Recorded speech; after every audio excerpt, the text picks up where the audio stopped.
Euclidean geometry. Two triangles are congruent if there is a rigid motion of the plane that carries one triangle exactly onto the other.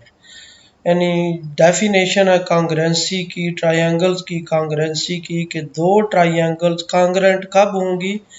जब plane की rigid motion एक triangle को exactly दूसरी triangle के ऊपर ले जाए तो फिर हम कहेंगे कि ये दोनों जो ट्रायंगल्स हैं ये कॉन्ग्रेंट है। अब रिजिड मोशन का क्या मीनिंग है, प्लेन की रिजिड मोशन का क्या मीनिंग है, ये देखते हैं जी।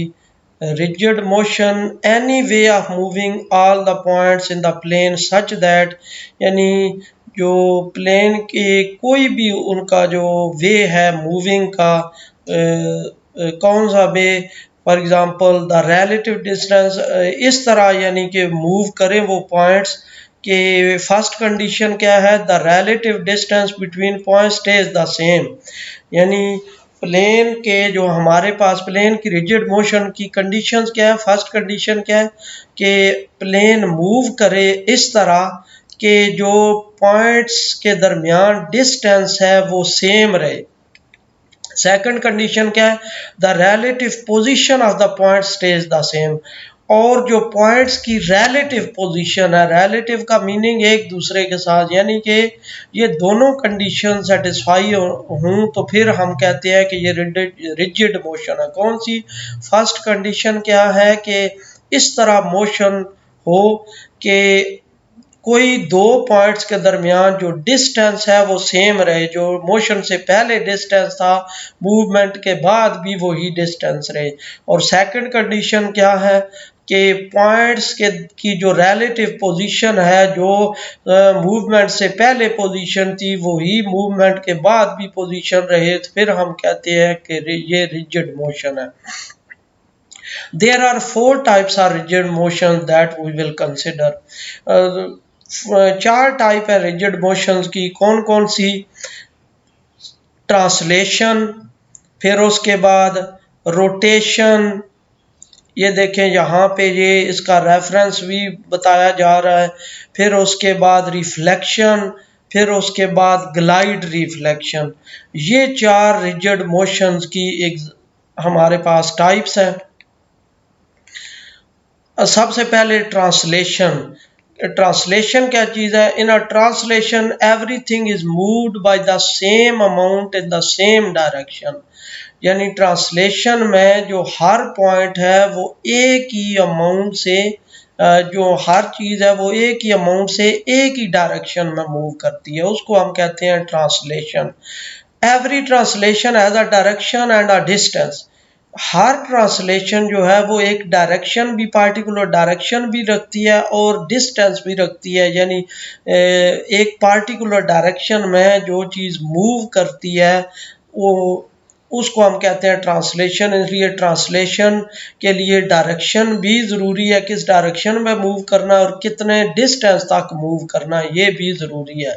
ये एग्जांपल देखें जी, बिफोर ट्रांसलेशन सपोज कोई ऑब्जेक्ट यहाँ पे है और फिर आफ्टर ट्रांसलेशन ये ऑब्जेक्ट यहाँ पे पहुँच जाता है, ये हमारे पास है ट्रांसलेशन। और सेकंड है जी रोटेशन। रिजिड मोशन की एग्जांपल है, टाइप है रोटेशन भी। अ rotation fixes one point. Rotation में क्या होता है जी कि एक पॉइंट फिक्स हो जाता है जिसको हम कहते हैं रोटो centre, and everything rotates bye the same amount around that point. और हर चीज़ फिर एक ही अमाउंट से उस पॉइंट के अबाउट रोटेट करती है जी। एवरी रोटेशन हैज़ अ रोटो centre and an angle. Her rotation जो है वो एक रोटो सेंटर रखती है, यानी वो पॉइंट जिसके अबाउट रोटेट होती है, और एक एंगल रखती है जितने एंगल से वो रोटेट होती है।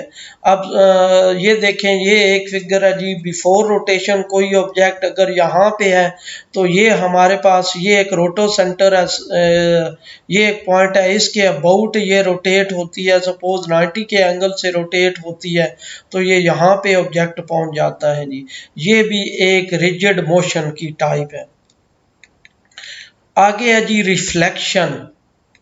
रिफ्लेक्शन क्या चीज़ है? A reflection fixes a mirror line in the plane.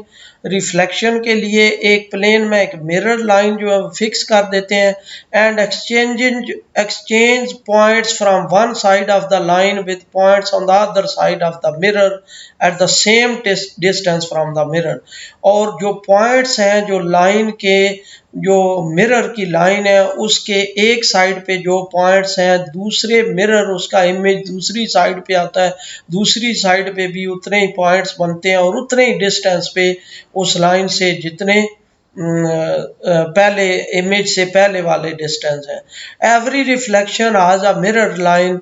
Her reflection की एक मिरर लाइन होती है। अब ये एक एग्जांपल देखें कि सपोज यहाँ पे एक ऑब्जेक्ट है रिफ्लेक्शन से पहले, तो ये हमारे पास एक मिरर लाइन है जिससे हम उसका मिरर इमेज लेते हैं। तो आफ्टर रिफ्लेक्शन ये हमारे पास ये ऑब्जेक्ट यहाँ पे पहुँच जाता है और इसका डिस्टेंस मिरर लाइन से उतना ही है जितना रिफ्लेक्शन से पहले, मिरर लाइन से पहले डिस्टेंस है, आफ्टर रिफ्लेक्शन भी उतना ही डिस्टेंस इसका बनेगा। आगे है ग्लाइड रिफ्लेक्शन। अब ग्लाइड रिफ्लेक्शन क्या है जी? A glide reflection is a mirror reflection followed by a translation parallel to the mirror. यानी ये कम्बिनेशन है दोनों का। इसमें रिफ्लेक्शन भी होता है और प्लस उसके बाद ट्रांसलेशन भी होती है। और ट्रांसलेशन किस डायरेक्शन में होती है? Parallel to the mirror. जो मिरर इमेज हमने जो मिरर लिया है उसी मिरर के पैरेलल उसको ट्रांसलेट भी कर देते हैं बाद में, तो इसको हम कहते हैं ग्लाइड रिफ्लेक्शन।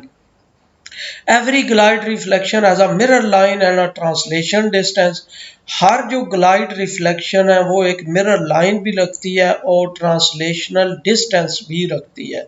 ये एक इमेज देखें जी, बिफोर ग्लाइड रिफ्लेक्शन, सपोज यहाँ पे ऑब्जेक्ट है तो ग्लाइड रिफ्लेक्शन सबसे पहले तो इसका मिरर इमेज लेंगे, तो ये मिरर लाइन है, इसका मिरर इमेज लेंगे तो ये यहाँ पे ये ऑब्जेक्ट पहुँच जाएगा।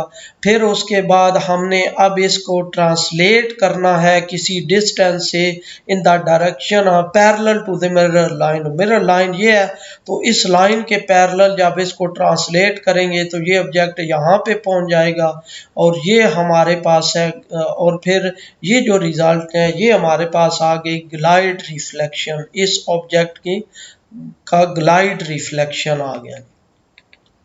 अब कुछ पॉइंट्स हैं जी जो हम देख रहे हैं, फिर आगे उनको एक्सप्लेन करेंगे। Corresponding angles of a congruent triangles are equal. यानी जो हमारे पास ट्राइंगल्स होती हैं, कॉन्ग्रुएंट ट्राइंगल्स होती हैं, उनके जो करस्पॉन्डिंग एंगल्स हैं वो इक्वल होते हैं।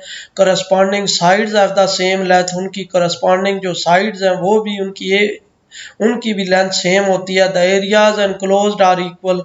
और एरिया जो है उन दोनों कॉन्ग्रुएंट ट्राइंगल्स का जो होता है वो भी इक्वल होता है, एंड सो ऑन। और बहुत सारी चीज़ें इसी तरह इक्वल होती हैं। Indeed, any geometric property of a given triangle is automatically shared by every congruent triangle। यानी कि ये जितनी हमने चीज़ें पढ़ी हैं और भी बहुत सारी, यानी इन समरी हम ये कह सकते हैं कि जो भी ज्योमेट्रिक प्रॉपर्टी है किसी ट्राइंगल की वो शेयर की जाती है, यानी वो ही ज्योमेट्रिक प्रॉपर्टी नज़र आ रही होती है जो उसकी कॉन्ग्रुएंट ट्राइंगल होती है उसमें। Conversely, there are a number of simple ways in which one can decide whether two given triangles are congruent। इसी तरह बहुत सारे मेथड्स हैं प्रूव करने के कि दो ट्राइंगल्स कॉन्ग्रुएंट कैसे होंगी। आपको याद होगा लोअर क्लासेस में कॉन्ग्रुएंसी आप प्रूव करते होंगे कि 6 चीज़ें जो हैं, 3 साइड्स और 3 एंगल्स, उनमें से कोई सी 3 चीज़ें अगर आप इक्वल प्रूव कर देते हैं तो हम कहते हैं कि फिर वो दोनों ट्राइंगल्स congruent है। For example, if for each the same 3 numbers occurs at length of the side. For example, अगर हम तीनों साइड्स भी उसकी प्रूव कर देते हैं कि इन दोनों ट्राइंगल्स की तीनों साइड्स इक्वल हैं, तो तब भी वो कॉन्ग्रुएंट हो जाएंगी triangles. We shall investigate the rigid motions of Euclidean space। हम ये जो हमारा आगे टॉपिक होगा आइसोमेट्रीज का, उसमें हम ये रिजिड मोशन जो हमने डिस्कस किए हैं, रिजिड मोशंस, पीछे हमने ट्रांसलेशन, रोटेशन, रिफ्लेक्शन, फिर ग्लाइड रिफ्लेक्शन, वो हम यूक्लिडियन स्पेस के लिए इन्वेस्टिगेट करेंगे and see how these remarks about triangle can be extended to other geometric object.